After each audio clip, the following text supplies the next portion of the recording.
Shalom Bapak Ibu dan Saudara-saudara, damai sejahtera dan keselamatan ada pada kita semua.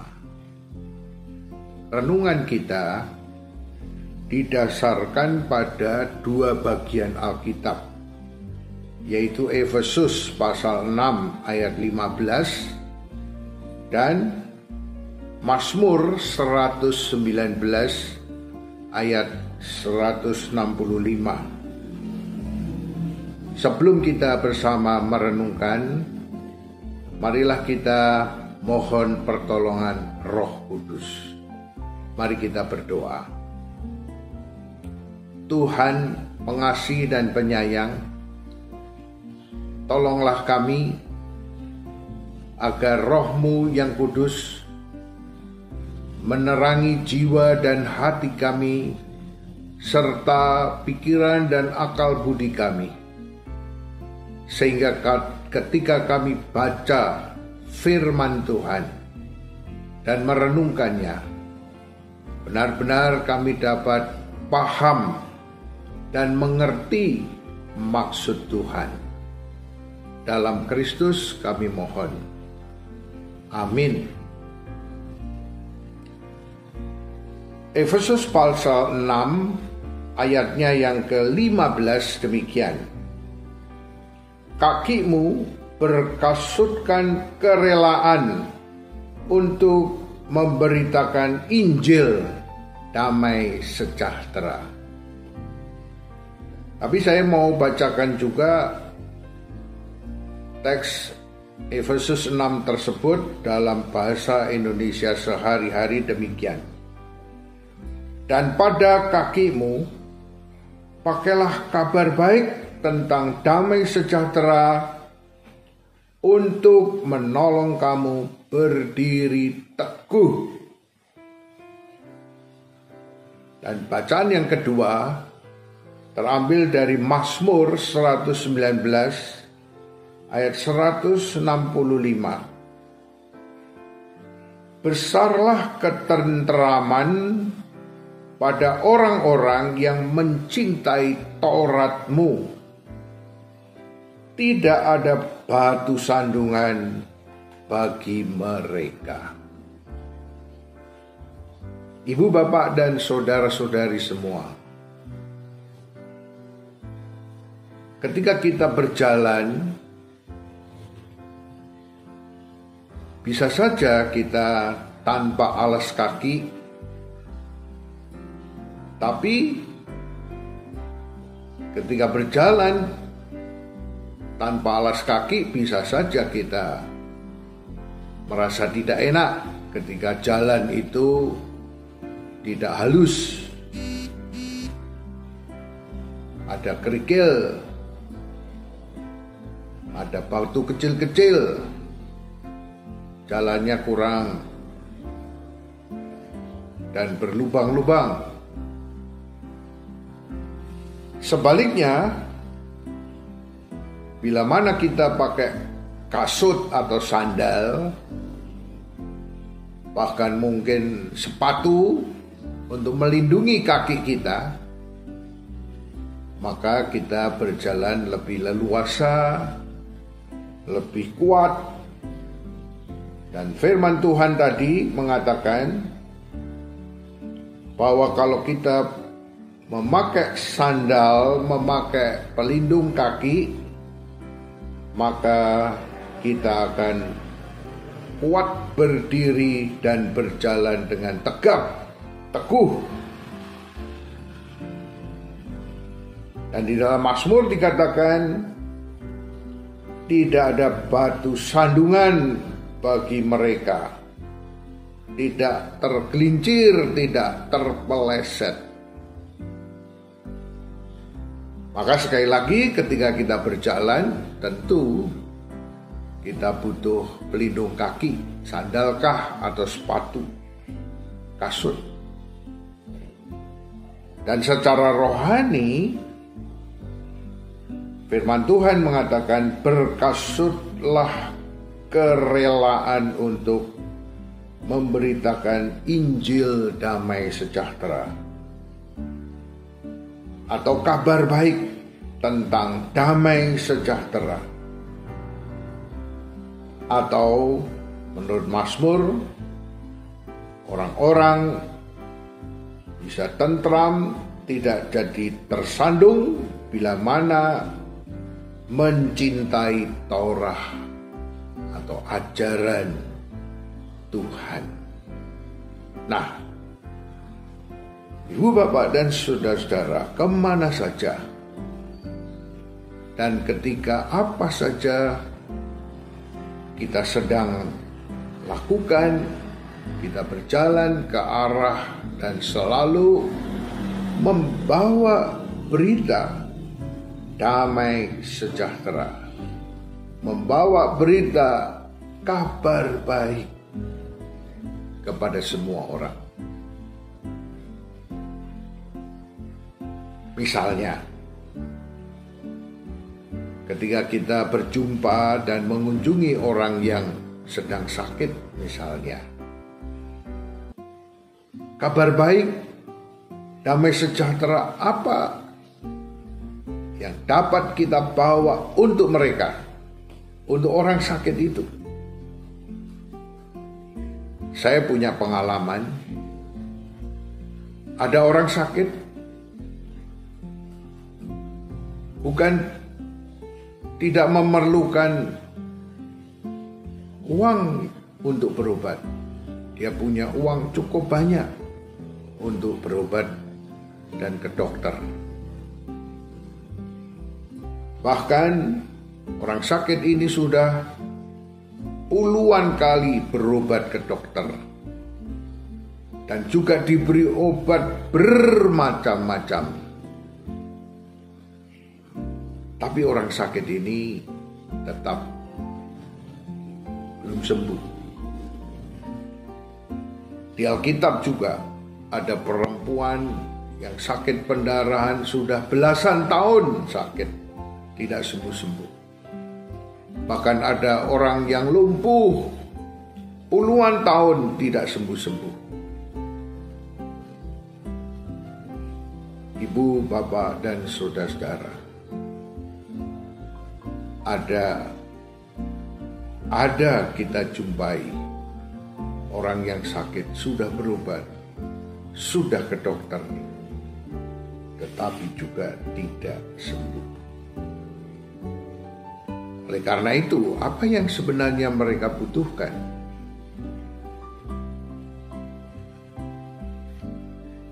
Terhadap orang-orang yang sakit dan tidak sembuh-sembuh itu, Tuhan Yesus pernah bertanya, apa yang ingin aku lakukan untuk engkau? Orang-orang sakit itu bilang, aku ingin berjalan, aku ingin sembuh. Dan yang menarik, Ibu, Bapak, dan saudara-saudara, Tuhan Yesus berkata apa?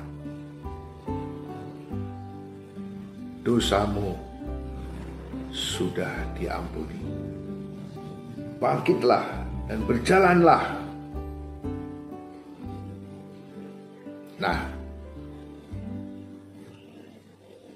ada banyak orang-orang yang sakit dan tidak sembuh-sembuh karena mereka kebanyakan masih menyimpan dosa, masih menyimpan kesalahan, bahkan mungkin kejahatan yang mereka mungkin belum sadari, atau bahkan mungkin sengaja tidak mau mengakuinya. Salah satu dosa kebanyakan dari orang sakit adalah seringkan memaksa Tuhan menyembuhkan. Seolah-olah dia bisa mengatur Tuhan. Seolah-olah dia menangis, sedih hati, memohon kesembuhan, tapi sebetulnya memerintah, mengatur Tuhan. Ibu, Bapak, dan saudara-saudara, Injil kabar baik adalah keselamatan berdasarkan pengampunan dosa. Injil kabar baik, damai sejahtera itu berdasarkan anugerah pengampunan dosa. Oleh karena itu tepat ketika kita bercakap-cakap, ketika kita membesuk, ketika kita mengunjungi orang-orang yang sakit, cobalah kita mengajak orang untuk menyadari kesalahannya. Antara lain kesalahannya itu belum sedia berdoa seperti Tuhan Yesus. Bila cawan ini harus aku minum, biarlah aku meminumnya. Kehendak-Mu ya Bapa terjadi. Itu berarti bahwa kita perlu datang bertobat, berubah dari mengatur Tuhan, memerintah Tuhan, menjadi manut, pasrah, berserah. Kehendak Tuhan jadi. Kasihanilah aku, orang yang berdosa ini. Tidak gampang ibu bapak dan saudara membawa kabar baik, damai sejahtera berdasarkan pengampunan dosa. Karena pada dasarnya manusia suka berbuat dosa. Pada dasarnya bahkan manusia itu sering sekali menyimpan dosa. Bahkan manusia itu suka tinggal di dalam kegelapan supaya dosanya, kesalahannya, kejahatannya tidak diketahui semua orang. Padahal di hadapan Tuhan kita tidak bisa menyembunyikan apa-apa. Hanya satu saja. Tuhan, kasihanilah aku. Tuhan, kasihanilah kami, orang-orang berdosa ini. Nah, disitulah kita beritakan kabar baik, kabar damai sejahtera. Tuhan berkenan menghapus dosa-dosa kita. Tuhan berkenan mengampuni semua dosa-dosa kita. Dan pada titik itu, pada saat seperti itu, mereka yang sakit disembuhkan. Mereka yang mempunyai masalah-masalah mendapat solusi jalan keluar. Mereka yang terbeban berat, yang letih lesu, mendapat kelegaan, ketenangan, dan damai sejahtera. Amin. Mari kita berdoa.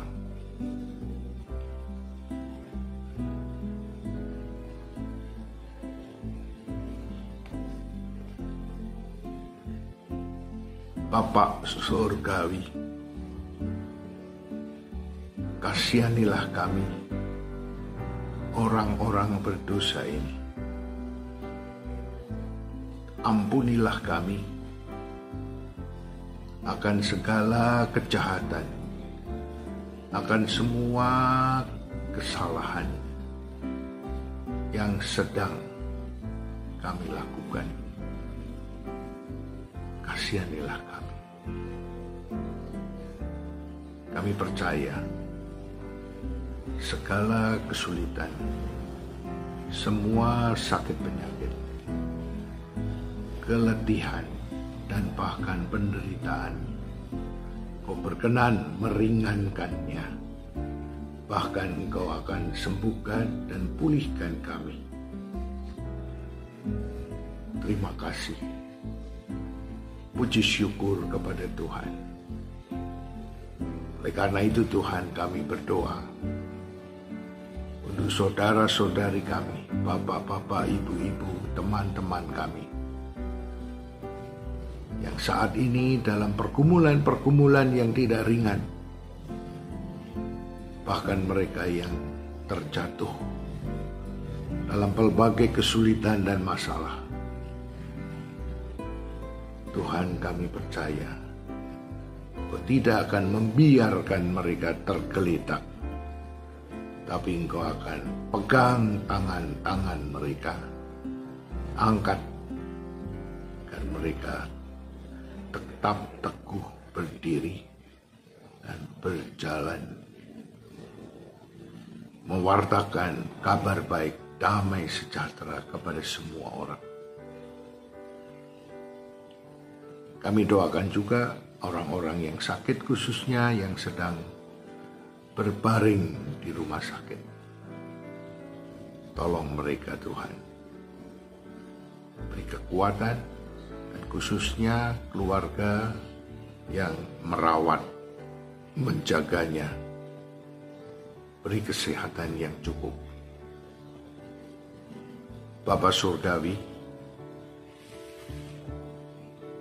kami juga ingin menyerahkan situasi keamanan, ketentraman jelang pengumuman hasil pemilihan umum oleh KPU 20 Maret yang akan datang. Batas waktu pengumumannya. Kiranya Tuhan beri hikmat kepada KPU, dan Tuhan juga beri ketenangan kepada masyarakat. Bila mana masyarakat merasa dirugikan, dicurangi, kiranya boleh menempuh jalur yang konstitusional melalui hak angket di DPR, MPR, maupun melalui jalur Mahkamah Konstitusi. Dua jalur ini kiranya bisa ditempuh supaya tidak terjadi demo-demo kerusuhan di mana-mana yang merugikan banyak hal.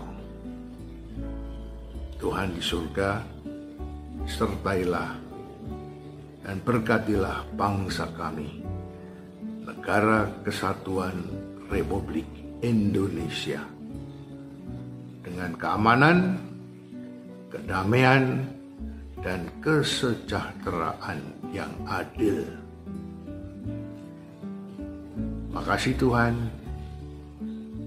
kami berdoa di dalam nama Yesus Kristus yang mengajar kami berdoa demikian. Bapa kami yang ada di surga, dikuduskanlah nama-Mu,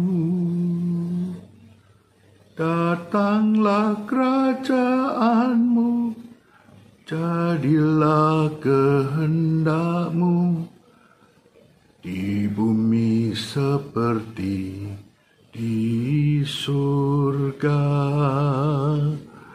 Beri kami hari ini makanan yang secukupnya. Ampuni salah kami seperti kami ampuni yang bersalah pada kami. Jangan bawa kami dalam pencobaan, melainkan dan lepaskan kami dari yang jahat, sebab Kaulah yang punya kerajaan dan kuasa dan kemuliaan sampai selama-lamanya.